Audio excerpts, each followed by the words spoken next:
नमस्कार, जय जोहार। साथियों, जागो पंच में आप सभी का हार्दिक स्वागत, अभिनंदन।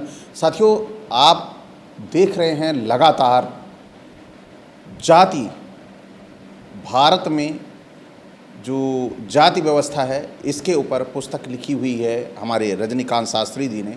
उसी पर उन्होंने पौराणिक ग्रंथों से को भी आधारित बनाकर लिखा है और अन्य भी पुस्तकें जो जरूरी हैं उनसे उद्धरण लिए हुए हैं। तो पुस्तक का नाम दिया है हिंदू जाति का उत्थान एवं पतन।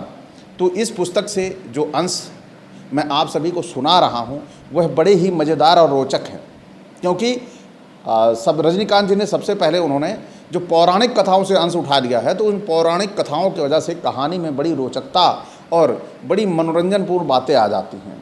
तो आज आपको सुनाएंगे कि हमारे ऋषि मुनि कैसे नियोग के जरिए दासी से भी बच्चे पैदा कर देते थे, नियोग के जरिए कैसे बच्चे पैदा करते थे। जो तपस्या का काम करना था इनका, उन तपस्या के अलावा भी यह समाज का बड़ा नेक काम किया करते थे उस समय। जिसके बच्चे नहीं हो रहे हैं तो ये आशीर्वाद के जरिए बच्चे नहीं, जाके संबंध बना के भी बच्चे पैदा करते थे, क्योंकि ये तो ऐसे ऋषि मुनि थे जिनका वीर्य बाहर भी निकल जाता था तो बच्चे पैदा कर देते थे। तो ये इतने वीर्यवान थे कि यह मतलब समाज के लिए बड़े उपयोगी थे। आज इस वीडियो में आप देखेंगे और आप देखेंगे कि कैसे जो नीच जाति से उत्पन्न जो ऋषि मुनि थे वह अपने आप को कैसे शुद्ध करके उच्च जाति में कर लेते थे। अपने जो कीटाणु थे, यानी कि जो अंदर नीच जाति वाले कीटाणु थे, उनको भी वो शुद्ध कर लिया करते थे अपनी तपस्या से। इस वीडियो में आज आप ये देखने को मिलेगा। तो साथियों, चलते हैं पुस्तक के अंशों की ओर, ज़्यादा समय ना गंवाते हुए। कोई जब कट दलील करते हैं कि नीच जाति में उत्पन्न वशिष्ठ आदि ऋषियों ने अपने उग्र तपोबल के प्रभाव से अपने शरीर के ब्राह्मणेतर जातियों के रक्ताणुओं को निकालकर उनके स्थान पर ब्राह्मण जाति के रक्ताणुओं को उत्पन्न कर लिया था, जिससे वे जाति से भी शुद्ध ब्राह्मण हो गए थे। यहाँ दो बातों पर विचार करना नितांत आवश्यक है। पहली बात यह है कि ऐसे लोगों का तप करने का अधिकार ही क्या था जिसके बल पर इन लोगों ने तप किया। यानी ये इतने तपस्वी थे कि अपने अंदर जो ब्राह्मणेतर जातियों के, जैसे उनकी माँ ब्राह्मणी नहीं है या पिता ब्राह्मण नहीं है, जो पैदा हो गए ब्राह्मणी की कोख से, या दोनों में से कोई एक बेमेल है, तो उसमें वो जो जाति होती थी उस जाति के गुणों को मतलब अपने ऐसे था वो उनको निकाल लेते थे अपनी तपस्या के बल पर। ऐसे हुआ करते थे ऋषि मुनि। तप करने के कारण इन्हें तत्कालीन राजा के द्वारा वहीं दंड मिलना चाहिए था, या जो राजा रामचंद्र के हाथ से संभोग शूद्र को मिला था। यहाँ पर आप समझ सकते हैं कि जो जाति शूद्र की थी, शूद्र संभोग की थी, वही जाति वशिष्ठ की भी थी। लेकिन ऐसा क्या था कि दोनों को अलग खांचों में रखा गया, अलग कैटेगरी में रखा गया। इसे समझने के लिए बड़े गूढ़ दिमाग की ज़रूरत है, और अगर हम लेके आएंगे अपने विद्वानों को तो वो इसे अध्यात्म की बात कहेंगे। जो अध्यात्म की बात है तो वो ना समझ में आए तो वो अध्यात्म है, जो समझ ही ना आए, पल्ले ना पड़े तो अध्यात्म है, क्योंकि अध्यात्म की जानकारी आपको नहीं है, ना आप अध्यात्म के बारे में ज़्यादा जान सकते हैं। फिर दूसरी बात यह है कि यदि किसी प्रकार ये दंड से बच गए तो इसका प्रमाण कहाँ है कि तपोबल से इनके रक्ताणुओं में परिवर्तन हो गया था। महर्षि व्यास जन्म के काले थे और उनके शरीर से दुर्गंध निकला करती थी। उनसे बढ़कर कठोर तपस्वी कोई दूसरा ना था और ना होगा, पर उनकी सारी कठोर तपस्याएं उनके काले रंग तथा उनकी दुर्गंध को दूर कर उनके स्थान पर ब्राह्मणोचित गौरवपूर्ण और सुगंधित शरीर कर देने में कारगर न हो सकी। महाभारत आदि पर्व पढ़िए। सत्यवती भीष्म से कहती है, क्या मैं श्लोक नहीं पढ़ूंगा, मैं आपको दिखा दूंगा, यहाँ पर डिस्प्ले कर दूंगा, लेकिन मैं आपको हिंदी रूपांतर सुना रहा हूँ। हे भगवान, ऋषि तप के प्रभाव से चारों वेदों का व्यास अर्थात विभाग करके व्यास नाम से और काले होने के से कृष्ण नाम से भी प्रसिद्ध हुए। पुनश्च स्वयं वेद व्यास सत्यवती से कहते हैं। तो सत्यवती ने व्यास को अपनी विधवा पुत्र वधू अंबिका और अंबालिका में नियोग रीति से पुत्रोत्पादन के लिए बुलाया था। व्यास ने कहा, दोनों विधवाएं 1 वर्ष तक व्रत करें तो ये पवित्र होंगी, पर सत्यवती चाहती थी कि उन्हें शीघ्र पुत्र उत्पन्न हो। उस पर व्यास ने कहा, यदि विलंब ना करके अकाल में ही भाई विचित्र वीर्य के लिए मुझे पुत्र देना है तो रानियां मेरे कुत्सित रूप को सहें, यही उनका परम व्रत होगा।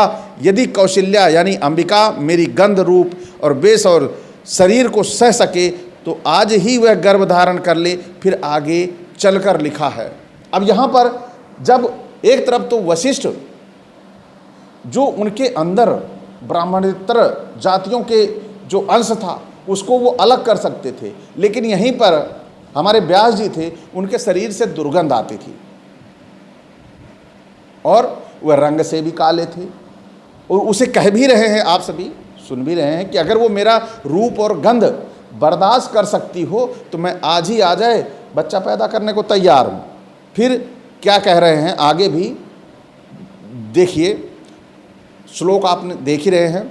फिर सत्यवती ने व्यास को ऋतु स्नाता यानी बड़ी बहू के लिए दोबारा नियुक्त किया, परंतु उसने महर्षि के शरीर की दुर्गंध और कुरूपता का स्मरण कर भय से देवी सत्यवती का कहना नहीं माना और देवकन्या के समान उस काशीराज पुत्री ने अप्सरा समान एक दासी को अपने भूषणों से अलंकृत कर कृष्ण द्वैपायन के पास भेज दिया।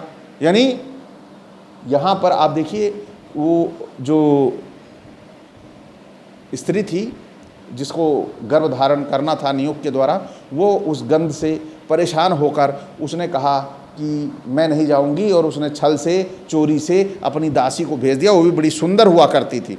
जब वो भेज दिया तो वहाँ पे ऋषि भी नहीं पहचान पाए कि मामला कौन है, ये वही वाली है कि दूसरी वाली है। तो ये हमारे जो तपस्वी हैं कितनी तपस्या करते थे, या ये तपस्वी थे, इनके ऊपर ये लांछन लगाया गया। तो ये सारी चीज़ें हमें समझनी होंगी, ये प्रमाणित करके इनको देना होगा कि ऐसे ऐसे चरित्र इन्होंने ऋषियों के क्यों बताए, ना लिखे होते, छिपा लिए होते, इनके अच्छे गुणों को लाकर हमारे सामने रखा होता। लेकिन इनके बारे में ऐसी खोल कर लिख देना, ये वेद व्यास के ऊपर लांछन लगाने का काम किया गया है। चलिए पुस्तक के अंशों पर।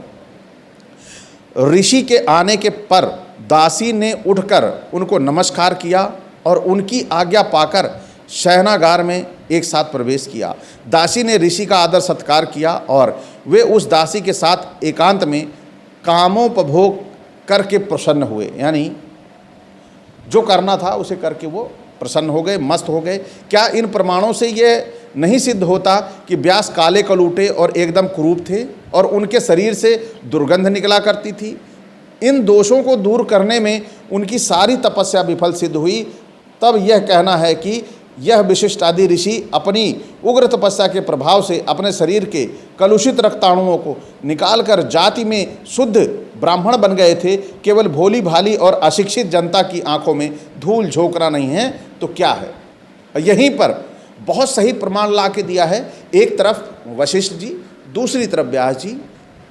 अब लिख दिया कि हमारे देश के ऋषि बड़े तपस्वी और बड़े ही ज्ञानी ध्यानी, और उनके अंदर ऐसी शक्तियां थी, आ जाती थी तपस्या से, कि वो अपने अंदर के सारे जो दूसरी जातियों के गुण भी आ गए थे उसे निकालकर शुद्ध प्योर ब्राह्मण बन जाते थे। तो यहाँ पर आप सभी ने देखा, एक तरफ तो वशिष्ठ अपनी जो दूसरी जाति के गुण थे उसको निकाल के उन्होंने फेंक दिया था, और दूसरी तरफ वेद व्यास इन्हीं सारी चीज़ों को झेलते हुए जीवन यापन कर रहे थे। जबकि वशिष्ठ जी से ज़्यादा श्रेष्ठ तपस्वी वेद व्यास को बताया गया है।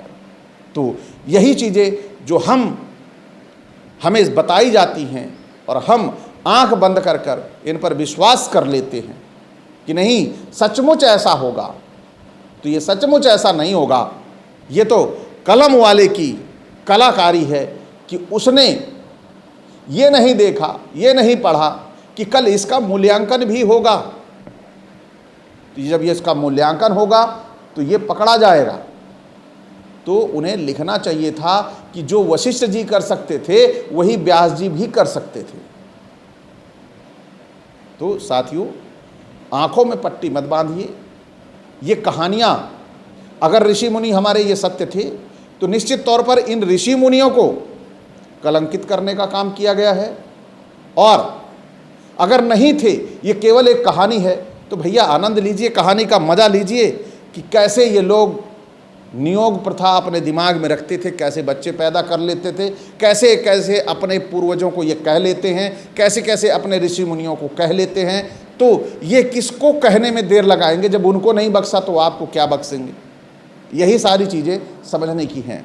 फिर यह तो हुआ उन ब्राह्मणों का हाल जो नीच जाति में उत्पन्न वशिष्ठ आदि गोत्र प्रवर्तक ऋषियों के वंशधर हैं।